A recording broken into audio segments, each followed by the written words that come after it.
Welcome back, Catholic Connection, 877-573-7825. His name is Mercy, and his mercy is new every morning. And never forget that. No matter what we've done or where you've been, you can always come home. And we know that because we are broadcasting, actually, from the Avenue of Reconciliation, the Via della Conciliazione, right down the street from St. Peter's Basilica, the new EWTN beautiful headquarters. And they've been very gracious hosting me all week long and allowing me to do my show from here. Doug Keck, of course, is the Chief Operating Officer of EWTN, also the host of the wonderful show Bookmark. And, Doug, I have to tell you, I keep going back to the documentary, A Wolf in Sheep's Clothing. Everything we're seeing out there with some of these crazy protests, it's spelled out in a documentary. Well, it's interesting. I heard you mention while I was waiting to get on, obviously, and you mentioned the documentary which EWTN commissioned and worked with Stephen and Richard Payne of Arcadia Films. And we've worked with them. I've known them for more than 20 years. Actually met them right before I came to EWTN. And they were the ones who produced for us the Saint Speak spots, a couple of programs with the CFRs, and also Saints Alive. And this was the last project we commissioned almost 2 years ago, thinking it was important that people understand why the discourse has gotten so bad. And, you know, the point you made, which I have to admit I hadn't really focused on, but you're right on with the idea that what we're seeing in the streets really is a total reflection of the Alinsky-like tactics that are talked about in the documentary.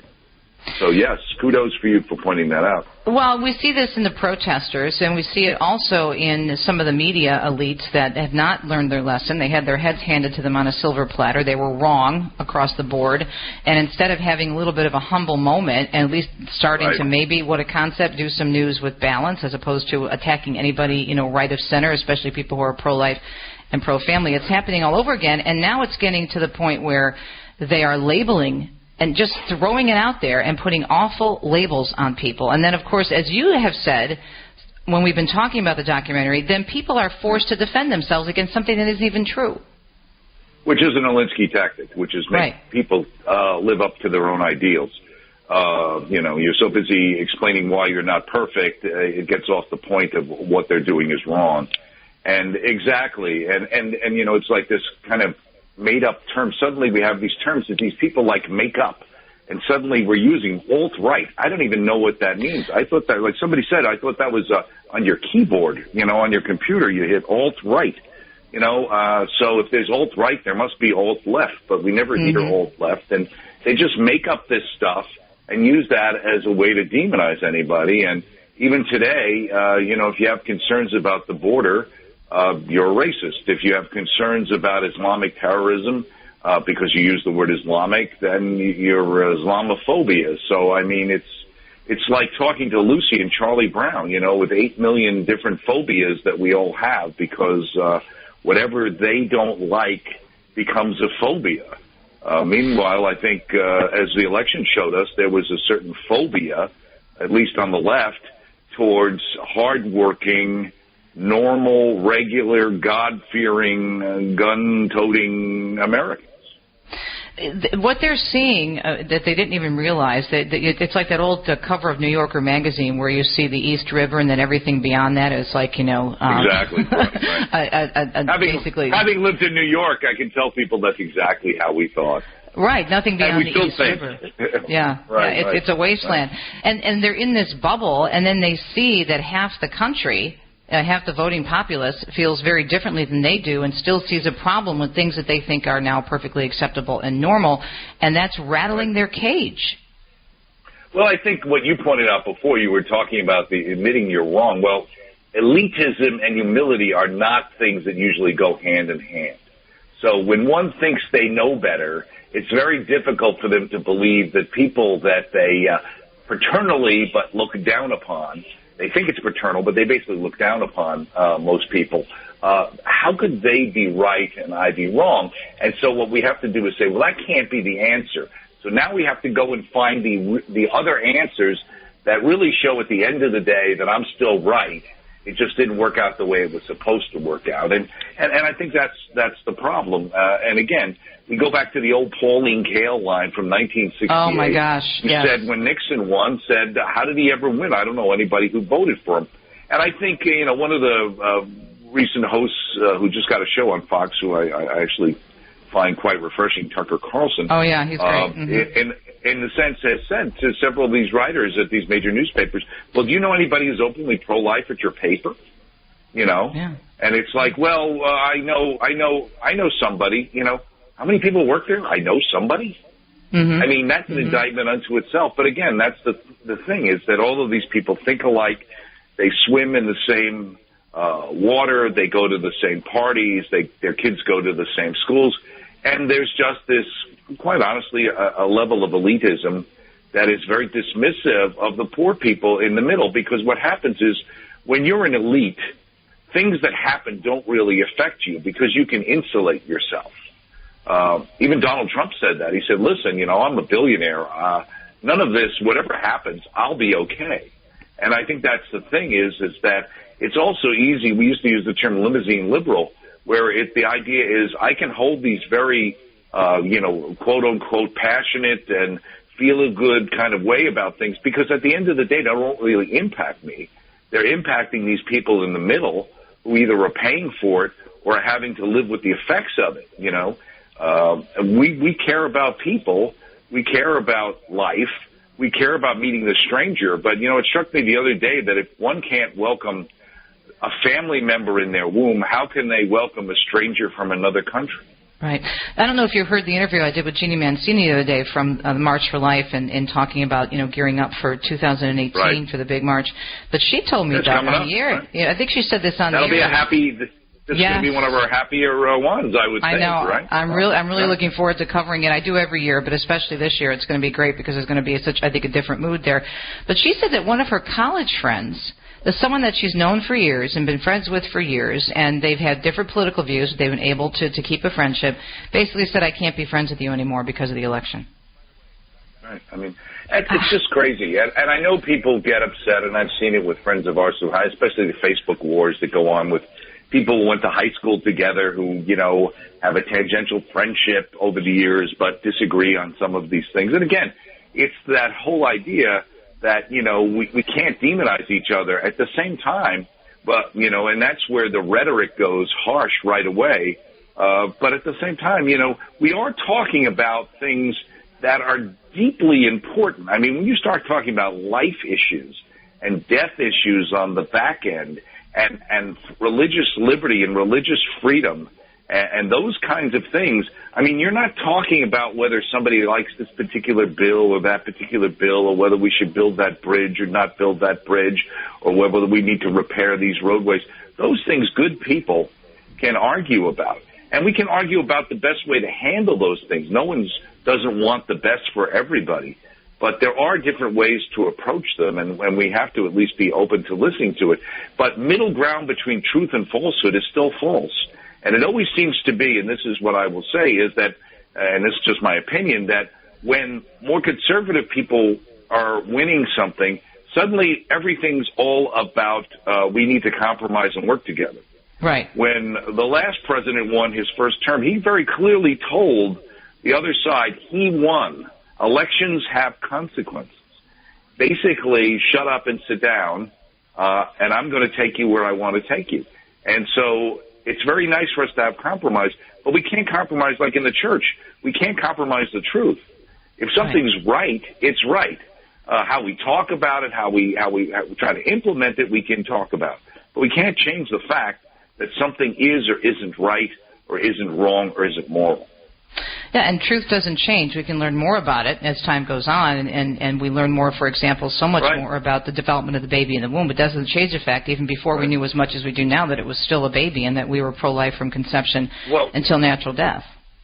Well, the great thing you see is the more science tells us, the more we realize the church is right. The more history uncovers of the past, the more what the Bible said existed is all reflected and reinforced. So instead of these things showing how, you know, kind of superstitious, medieval the church's perspective is on the history of the Bible, historicity of the Bible, and also the story of life and what life means, it shows the opposite. Also, anybody who do a fair sociological study would show that the things that the church stands up for and says are important in living a good culture are the things that actually do work and make people happier and a more successful culture. It's just that because that's not the end result they want, anybody who says that is basically thrown out into the wilderness. And after a while, people get the idea that, if I say something and everybody doesn't like it, I'm going to be out of a job or I won't get the money I need to get. And so I go along because apparently nobody really wants to know the truth.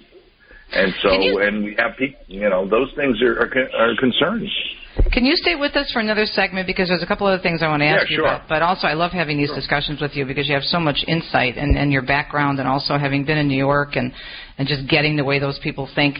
One quick question we can talk about, you can answer this when we come back. But the other thing that's been very frustrating for me, and you're a parent, is if you're coming at things from a Catholic perspective, you've got faith and reason. And I'm looking at a lot of these young kids where they're being allowed to walk out of school. I'm talking high school and college. We're finding out now that many of them didn't even vote. It reminds me, I was speaking in Orlando, Florida a few years ago, and I got off the tram to go get my luggage. And right on the platform, there was a young child. He couldn't have been more than 2 or 3 years old, and he thought that the train was a ride, and he wanted to go back on. Now the mom did not move him. He sat on the ground and started literally kicking and screaming, and she was trying to reason with the 2-year-old why the tram was not a ride, instead of picking him up, putting him in the carriage, and moving him. Meanwhile, people are getting out of the tram, and they're tripping over her, and it's becoming very crowded, and it's a dangerous situation. That's what reminds me of that similar situation with these young protesters out there who are kicking and screaming because they didn't get what they want, or their parents are telling them that they should be kicking and screaming because the parents didn't get what they wanted. All sense of common sense is gone, and I want to address that with you, and that's another reason why we need to stay tuned to outlets like EWTN so you can see reality for what it is, not a fantasy world. Doug Keck will be back with more. 877-573-7825.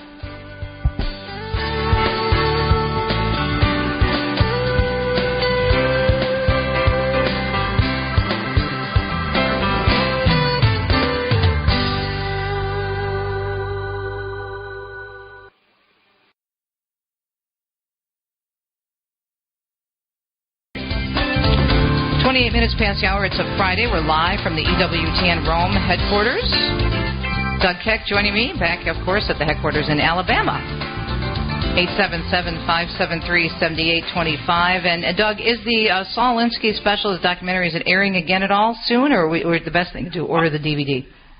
Well, we'd like people to order the DVD because that would, be something that they could pass around. And we think it'd be a great Christmas gift. It sounds kind of funny to say that. We've got a wonderful new book by Mother Angelica we think would be an excellent Christmas gift. But certainly this one, I think, would be a perfect one, especially if you've got some maybe borderline relatives maybe who are, kind of know something's wrong but haven't quite got the idea of what's behind what's wrong. And I think that's I think what helps with that documentary. It kind of reinforces the idea of saying, I knew something was going on, but I couldn't kind of put my finger on what it is. What's going on in the streets, and even sometimes with this kind of exaggerated social justice, that gets made into being the only thing that you should care about as a Christian. And it's important because obviously our Lord said to be, on the Sermon on the Mount, how important that is for us to take care of the poor. But, it's interesting, too, because, I noticed that our Lord talked about the widows and orphans, and I think we're all for the widows and orphans. I think when we start looking at even in Europe and seeing all these young men coming across of workable age, and you wonder, are they really refugees? And are those people who really couldn't work if they wanted to work? Maybe the answer is no, but at least is a reasonable question for people to answer. And I also think the important thing is that it's the church's call to take care of the poor and maybe encourage the government, but it's not up to the church to get people to vote so the government can give the church money so the church then can help poor people. It's really for the church to encourage the members who then give money out of their own free will to help and support the people who need help, because that's what the church's role is. And as the family gets, diluted, and then the church is forced to go along with certain things in the government. And we would have been looking at this as if the election had gone the wrong way, and hopefully we'll see good justices. But we would have seen more and more of where anything religious in organizations would be tamped down. And people have to remember, Catholic universities get grants from the government. Okay, that's a controlling factor. Many of the Catholic charities that are out there get money from the government that they go and distribute, which is fine. They do a wonderful job, and they do a good job of distributing that. But that also can be used as a lever and leverage on those people to tone down the Catholicism here. Let's not make people sing for their supper. And when you're under a situation where effectively your funding, meaning your job or the people who work for you or the good work you're doing, suddenly is at risk, it's very easy for you to start to feel as if, well, maybe I need to round the edges a little bit here. And that's something that's dangerous because, as you said, the truth doesn't change because Jesus Christ is the truth. Today is the same yesterday, today, and forever. We have a phone call. Julie from Cincinnati. Do you have a question, Julie? No, I'm just calling to make a comment. Everybody's talking a lot about the protests and finding out, a lot of the reasons behind it. And one thing I haven't really heard, but I've been thinking about, I think some of it with these young people is this everybody wins mentality that we have seen just developing over the years. Everybody gets a trophy. Everybody gets a certificate of participation. Great point. Nobody ever feels lost. And some of these kids, it's probably the first major thing they've ever experienced loss in their life, and they're not taught how to deal with it. It's like the best of intentions from parents over the past, 10, 20 years.